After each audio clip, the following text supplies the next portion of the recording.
It's great to see you all this morning. Thanks for being here for this time of Bible study. We are wrapping up a study this morning that we've been engaged in for the last many weeks. We have been looking at the book of Acts and the avenue that we have used to study once again. We often study the book of Acts, a very important book. We've tried to do a little different twist on it this time. Instead of looking at it chapter by chapter or verse by verse, we have just looked at some highlights from the book of Acts by studying individuals whose stories are told in the book of Acts. And we always repeat, whenever we're engaged in these kinds of studies that we call character studies, which I always enjoy them. I think they're beneficial. But don't ever forget when we say character studies, we're talking about real people here. We're talking about real historical individuals and the things that happen to them. And so this is not make-believe, this is not fairy tale stuff. This is legitimate, real history as we read of these people in our Bibles, and specifically here in the book of Acts. All right, we're on our last lesson. If you're looking at your study guide, our last lesson in this series is about some of the Roman rulers who are mentioned in the book of Acts. There are several Roman rulers, Caesars, emperors, who are mentioned in the New Testament, but we're not looking at all those. I don't know if you remember a while back, we had a Sunday night lesson where we talked about the various Roman emperors who are mentioned in the Bible, and there are several of them. But here we're talking just about some of the Roman, we're not talking about emperors, we're talking about some of the Roman officials who are mentioned in the book of Acts. And the first sort of episode of that is introduced to us in chapter 21. Let's look. In chapter 21, Paul is arrested. You remember he had come back to Jerusalem at the conclusion of his third missionary journey. He had come back to Jerusalem bringing alms or benevolent gifts to the saints in Jerusalem. In the course of his return, he was honoring or observing just certain Jewish customs. We know that Paul did not believe in binding the Jewish law. In fact, he fought against that adamantly. But he himself, here in these final chapters of Acts, did engage in just a customary observance of some of the Jewish traditions. And he was in the temple. And in Acts 21, it says in verse 27, when the 7 days were almost ended, the Jews which were of Asia, when they saw him in the temple, stirred up all the people and laid hands on him. So some of the people who had been hounding him in his preaching work in Asia, we typically refer to these people as Judaizing teachers. Some of these people they happened to be in Jerusalem as well. They saw Paul there. They stirred up the people. They falsely accused him of violating the temple and other things. And so he was arrested. So the whole rest of the book of Acts has Paul under arrest. Never formally charged. It was a completely unjust and unfair thing. But the whole rest, starting there, at the end of chapter 21 and throughout the rest, clear through chapter 28 of Acts, Paul is under arrest. We know in the final chapters he is actually transported to Rome. But remember that the Jews, the Jewish state, the Judea, they were governed by the Romans at this time, so there were Roman governors in place. And so the Jews had to try to present a case to the Roman rulers as to why Paul should be punished. And so the first Roman ruler that had some say over what would happen to Paul is the man Felix. Look in chapter 23.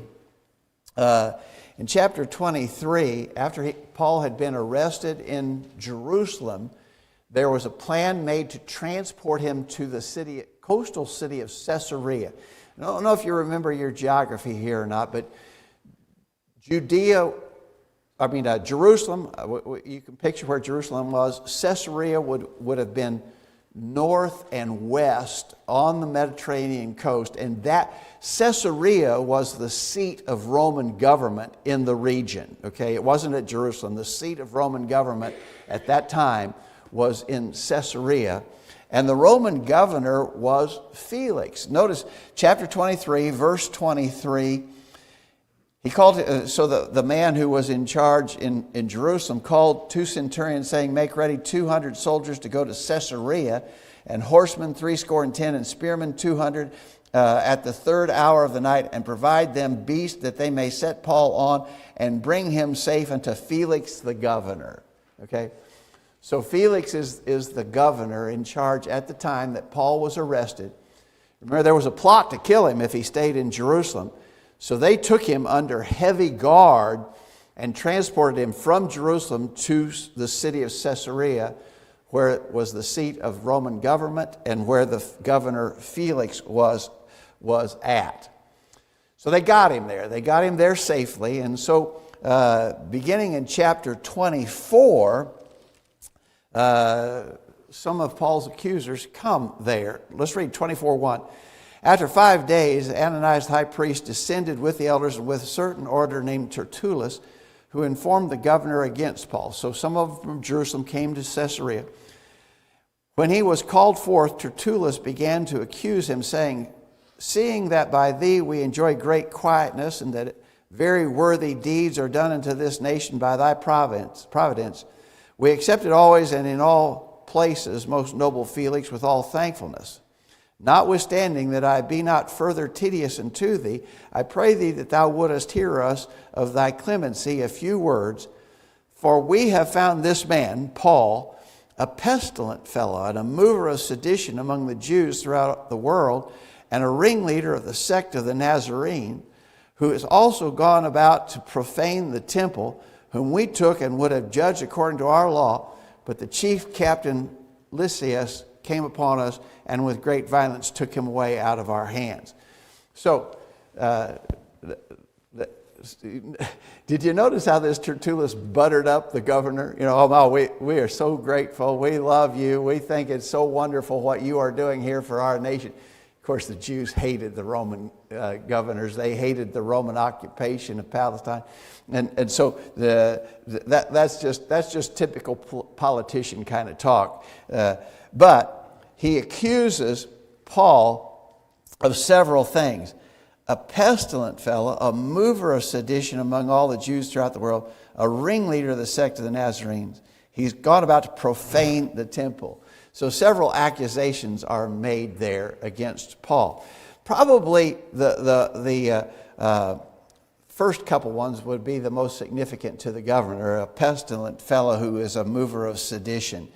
You know, it's very much, this guy Felix, it's very much his duty to keep things calm, keep the population under control and quiet, not wound up or whipped into a frenzy of any kind.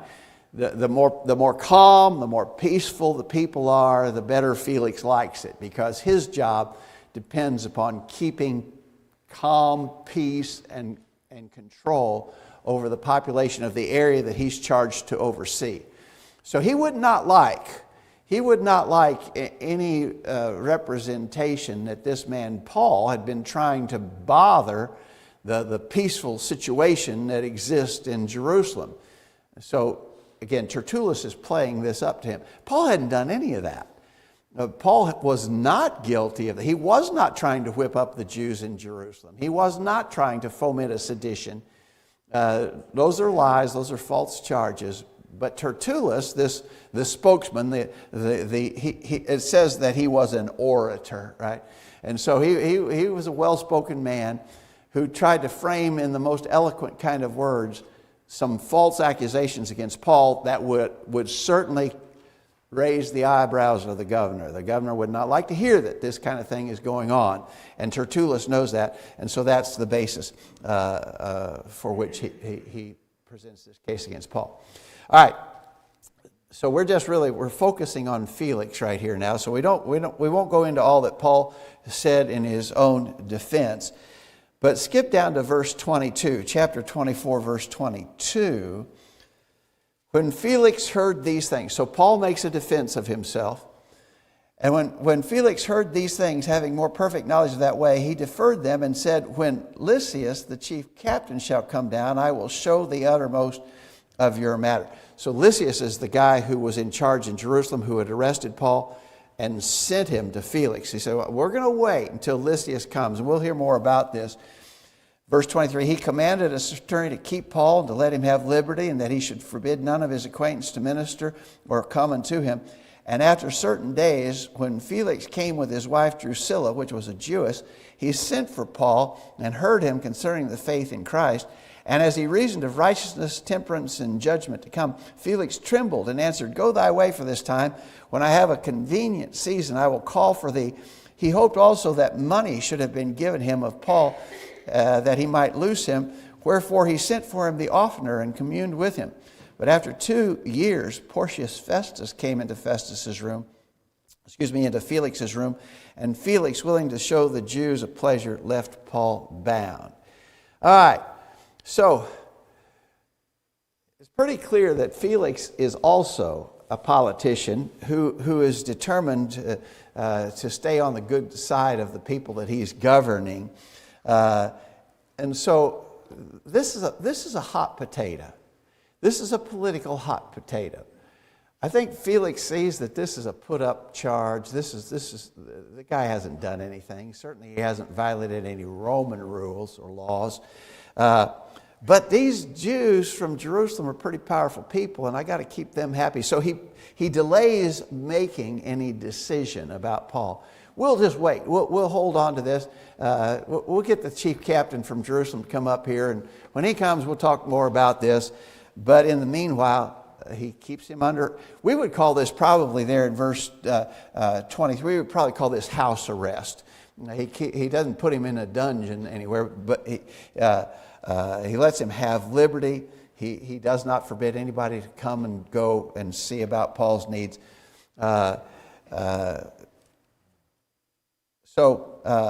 Finally, in verse 24, he wants to hear about this faith in Christ. So Felix is aware enough about what's going on here. He knows that there's this contention going on among Jewish people about whether Jesus is the Christ or not, whether Jesus is the promised Messiah or not. This is what Paul is teaching, and this is what these Jews don't like.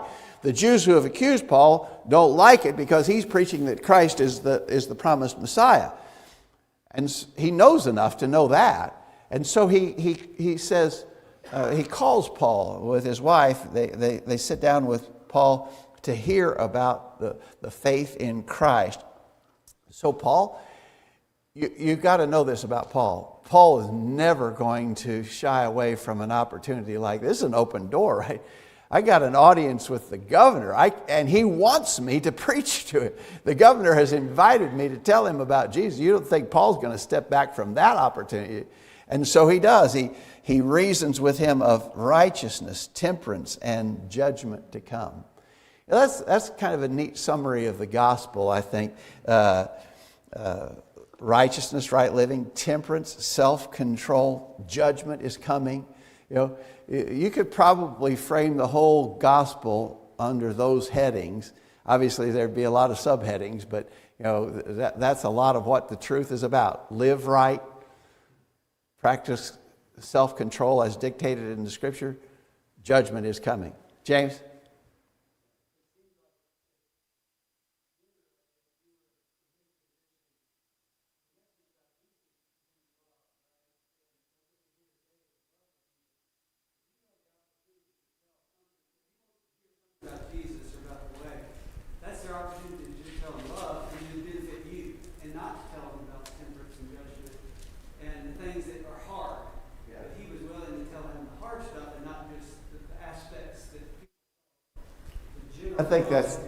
I think that's really a good observation. In other words, if you wanted to soft soap the thing, this would have been the time to soft soap it, because if I can make this guy feel good, maybe he'll be kind to me in regards to the disposition in my case. But as James pointed out, he preached the hard things. Righteousness and temperance and judgment to come are not the feel-good things of the gospel. There are feel-good things in the gospel. We're not denying that. But Paul understood what this guy needs is to hear what he needs to do to be saved. And that's what, and in fact, he was so forceful in the preaching of those principles that Felix trembled. He frightened him about these things. He trembled at the thought of judgment to come, so forth.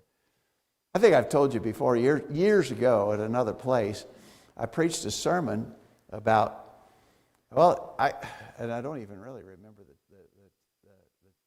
title of the sermon, but it probably was a sermon that would have fallen into the heading of hellfire and damnation kind of sermon. And we got to preach those kind of sermons. We don't need to preach them all the time, but sometimes we got to preach those hellfire and damnation sermons.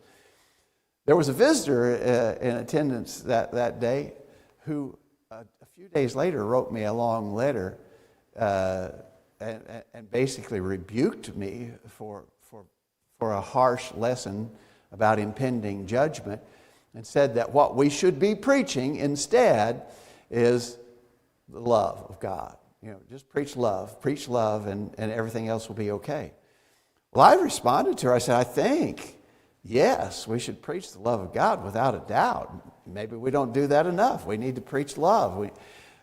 But we've got to preach the hard parts of the gospel. And I actually called, the reason I bring that up is I called to reference this episode when Paul taught Felix, and that Felix trembled.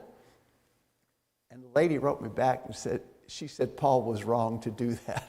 I said, okay, well, I don't guess we're going to get anywhere here. I mean, if that's the case, then we don't have we can't go further. But she actually believed Paul was wrong to preach so harshly to Felix. We understand that Paul was an inspired apostle of Jesus Christ. What he taught him was right. And we should imitate that when it is appropriate to do so. We need to preach righteousness, temperance, and judgment to come. Of course, the famous thing that Felix said was there at the end of verse 20, go thy way for this time. When I have a convenient season, I will call for thee. Of course, we have no indication that a convenient season ever arrived for Felix, that he ever obeyed the gospel, and no indication that ever happened. I think we've accurately pointed out that there is no convenient season to be a Christian.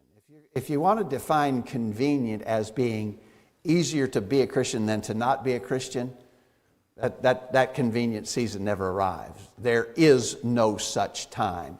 It didn't come for Felix, it won't come for us. It's always harder to be a Christian than to not be a Christian. I just believe that is absolutely the fact of the matter. But Felix is famous for postponing or procrastinating the decision. People still do that, of course, and it never works out well. We need to make the commitment and serve the Lord. But Felix was also otherwise compromised. Notice there, verse 20. He hoped that money should be given to him of Paul that he might lose.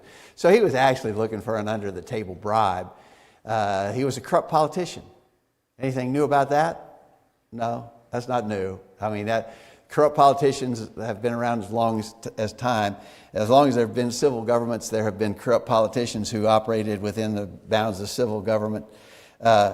So he sent for Paul often because he was hoping he could somehow manage a bribe out of this. But 2 years, after 2 years, Porcius Festus came to Felix's room. And Felix, willing to show the Jews a pleasure, left Paul bound. So this would have been an opportune time, because now Felix doesn't have to worry so much about how the Jewish leaders in Jerusalem are going to react to this. I'm out of here.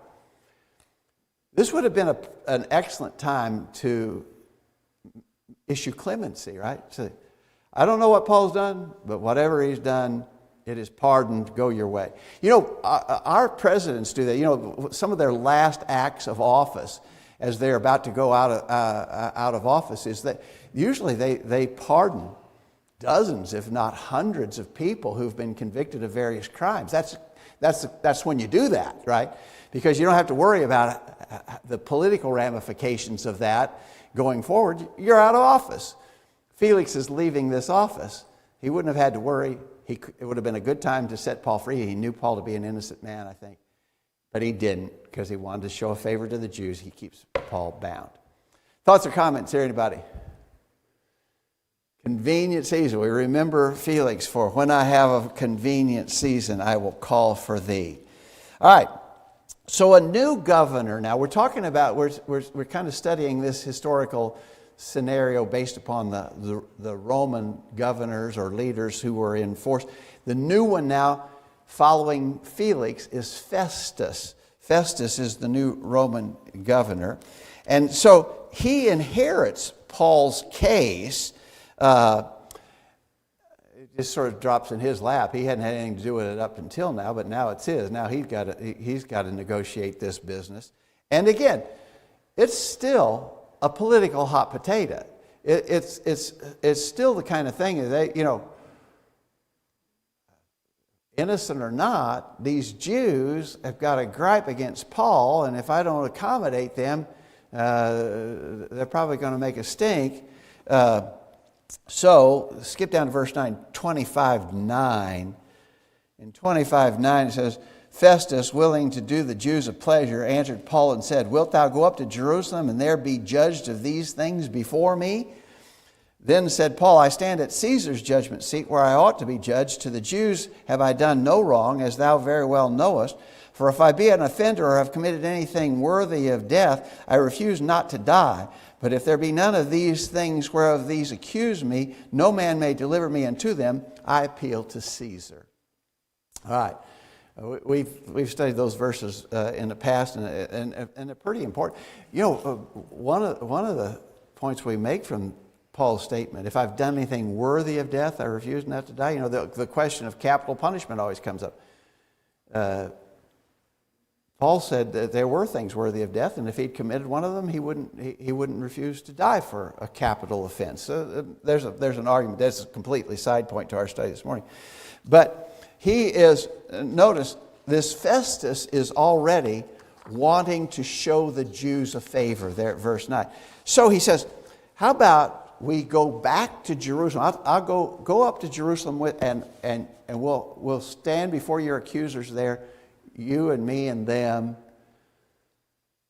Paul resists that because there was a plot to murder him previously, right? There's no doubt that the guys who were plotting to murder him previously would also take an opportunity to do so here. If he's transferred up to Jerusalem, it's almost certain he would be killed. He definitely feels that way. And so he says, no, I won't go. I appeal to Caesar, which was his right as a Roman citizen, right, to appeal his case to Caesar, and he did.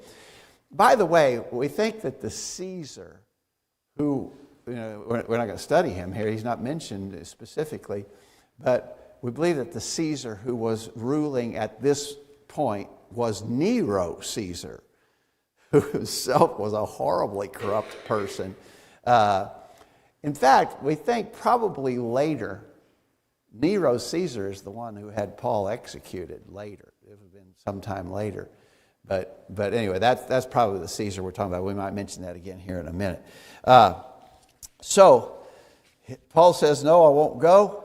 And I appeal to Caesar. So now Festus has got this thing to deal with. And it so happens in verse 13, after certain days, King Agrippa and Bernice came unto Caesar to salute Festus. So this King Agrippa, he was sort of a sub-governor of a fairly tiny geographical region. He had some Jewish background, like the Herods did. He is in the Herod line. This Agrippa is a descendant of Herod the Great. So he's in that Herod family. And they had connections with the Jews through the years. I think they called them Edomian. I can't even say that word right. But they had learned and had been related with Jewish custom and observance. Herod the Great is the one who rebuilt or sort of refashioned or remodeled the temple in Jerusalem prior to the time of Christ. So they had connection with that. he's sort of a sub-governor, and he comes to greet Festus. So Agrippa comes to greet Festus. By the way, this Bernice, believed to have been an incestuous relationship between Agrippa and Bernice. This guy's not a really good person either. So when they had been there, verse 14, when they had been there many days, Festus declared Paul's case unto King Agrippa, saying, there's a certain man left in bonds by Felix, about whom when I was at Jerusalem, the chief priests and the elders of the Jews informed me, desiring to have judgment against him. So he says, skipping down to,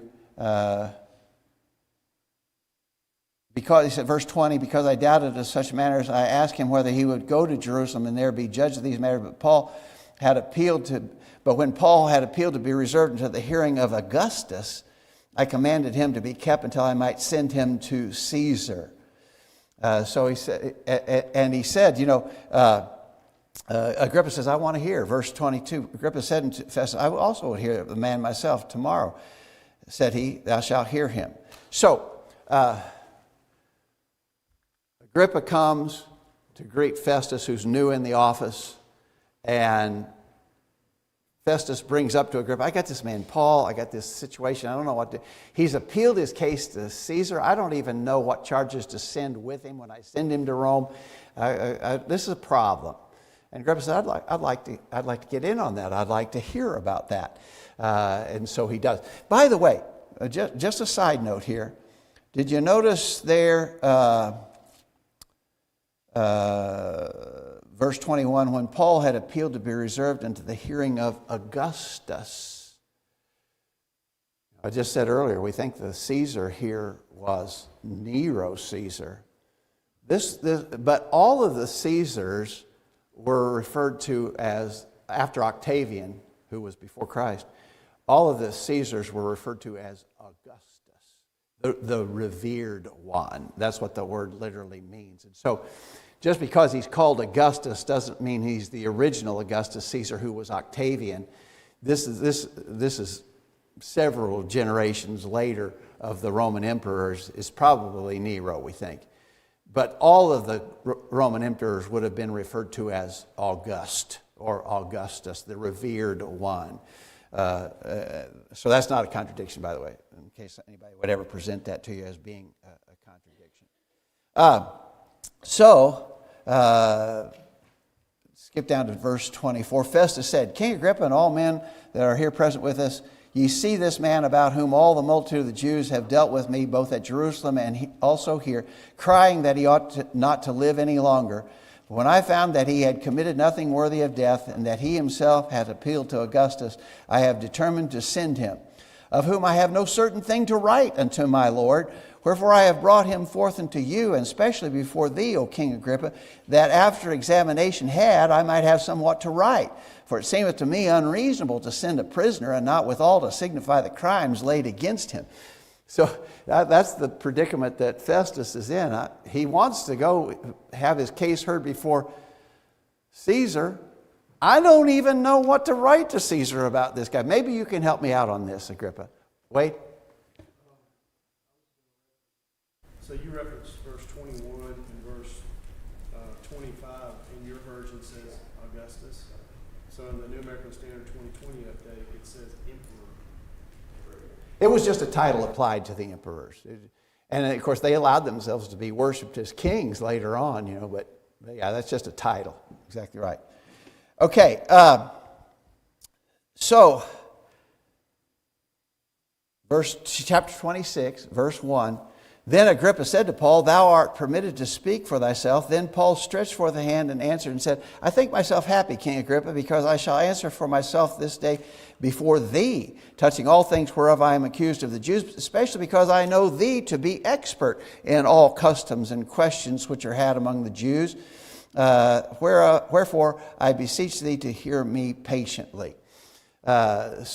Again, he knew that Agrippa, being of the Herod family, had a long connection with the Jews and would understand the Jewish customs and traditions. And so he says, listen to me patiently. He wants to tell the whole story He wants him to listen to the whole matter before forming an opinion. And so he goes into long detail about his own conversion and all the things that pertain to that. We don't have time to read all of that.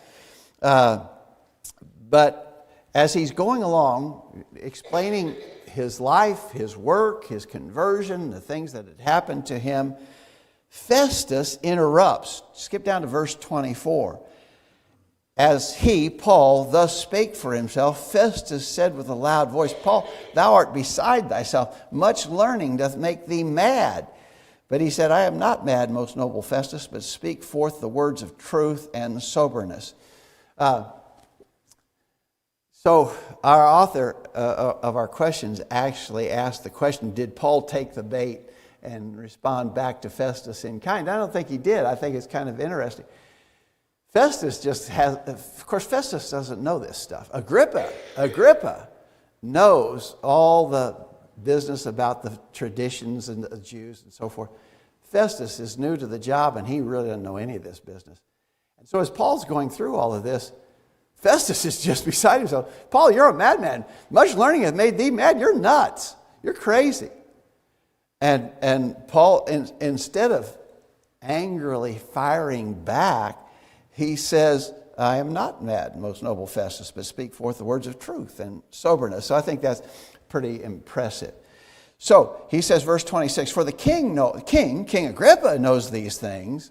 So you don't know much about this, Festus, but King Agrippa knows these things, before whom also I speak freely, for I am persuaded that none of these things are hidden from him, for this thing was not done in a corner. King Agrippa, believest thou the prophets? I know that thou believest.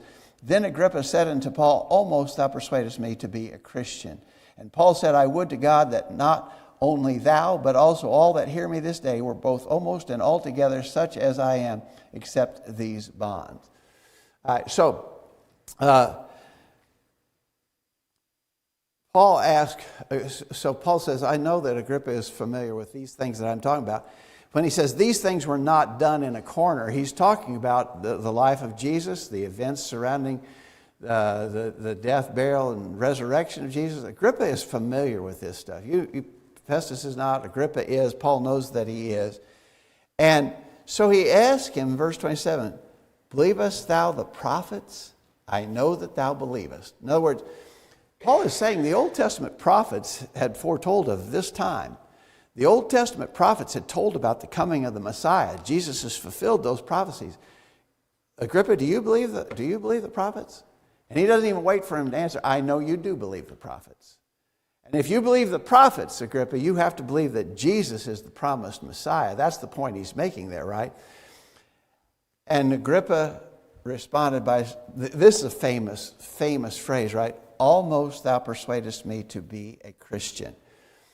I don't know. I wonder how many thousands of sermons have been preached on that expression from Agrippa. Almost thou persuadest me to be a Christian. We sing a song, don't we? Almost persuaded, right? Very often we sing that as an invitation song. Almost persuaded.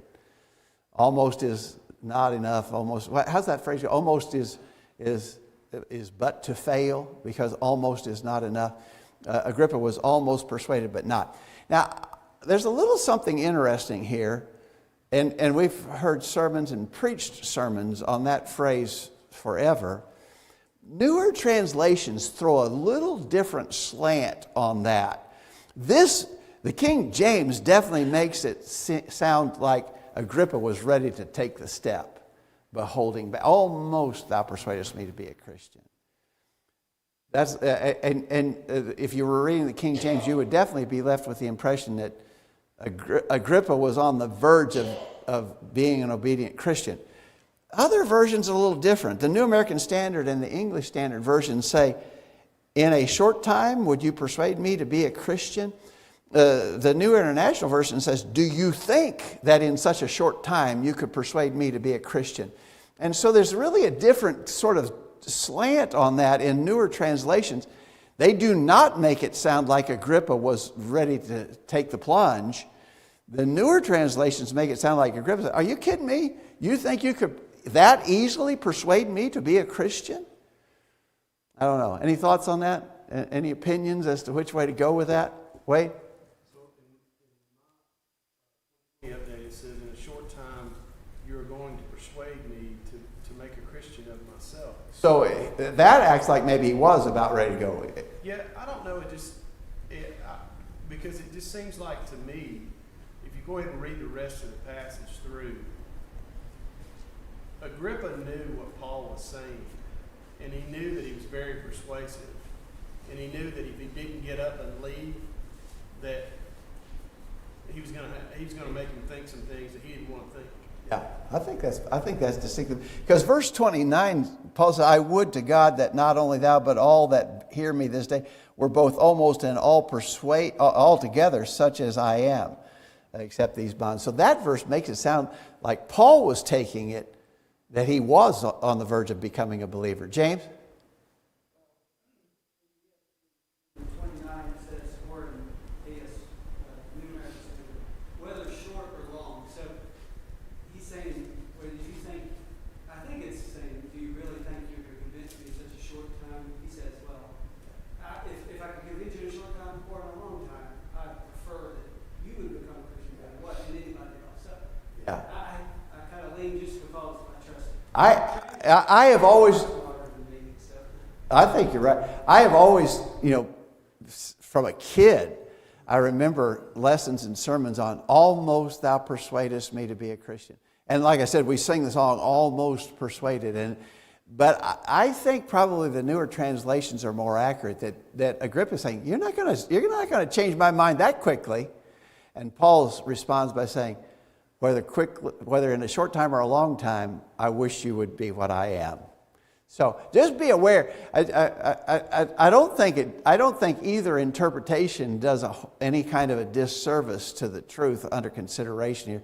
But just be aware that very famous King James expression, almost thou persuadest me to be a Christian, comes across with just a little bit different slant in the newer translations in which it makes it sound like Agrippa is saying, not so fast there, buddy. Who is it on the Brent, you'd know, on game day, Coach Corso, Lee Corso said, not so fast, And a lot of people think that's what Agrippa was saying, not so fast there, buddy.